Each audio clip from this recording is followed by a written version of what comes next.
Okay, here we are with the Youth Companion magazine of 123 years ago. This is 1891. And we're going to read to you Smith. And it'll be read to you by Jennifer. In Lower's English surnames, there is a chapter devoted to names derived from occupations and pursuits. The use of such name is a high antiquity. Thus the Romans had among them many persons, and those too of the highest rank, who bore such names as Figulus, Pictor, Fabricus, Scribonius, Agricola, etc., answering to the potters, painters, etc. of our own daily. Preeminent in this list stands Smith, unquestionably the commonest of surnames. Verstegen asks, "From whence comes Smith, all be he knight or squire, but from the smith that forgeth at the fire?" But the antiquary should have been aware that the radix of this term is the Anglo-Saxon smitten, to smite, and that it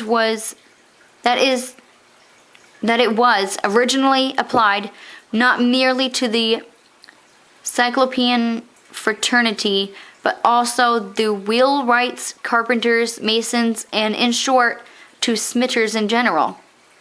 Among our ancestors, in fact, the word was precisely what Faber was among the Romans.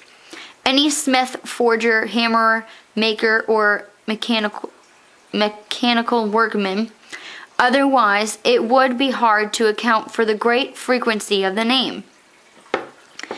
The prevalence of this surname, common alike to country and town, to peer and plebeian, to the old world and the new, has given rise to a host of jokes and witticisms, good, bad, and indifferent, the greater part of which are aimed at the ubiquitous binomial John Smith. "We remember," says the editor of the Literacy Gazette, "a bet laid and won that a John Smith had been condemned either to death or to transportation at every Old Bailey session for a specified term of years." John Smith is indeed so common a name that it may almost be said to be no name at all, since a name is something employed to distinguish the wearer of it from other people. What then shall be said for the countryman who directed a letter for Mr. John Smith at London with speed? A missive addressed to Prester John or the Man in the Moon would have been almost as likely to arrive at its destination. "Might your name be John Smith?" asked an inquisitive New Englander or of a stranger. "Well, yes, it might," was the reply, "but it ain't by a long chalk."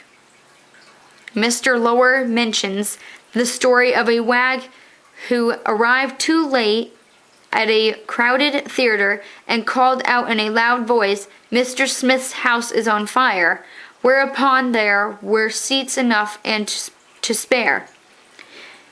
He cites also a statement in a late number of the Boston Post that in March last there was to have been a great meeting of Smiths on Boston Common to ascertain what branch of the family fell heir to a certain property in England, but the meeting was necessarily adjourned as the Common was found inadequate to accommodation of the numbers who were anxious to attend. Wow. So, and then they say Smith, something bad, and you cleared the room. All right.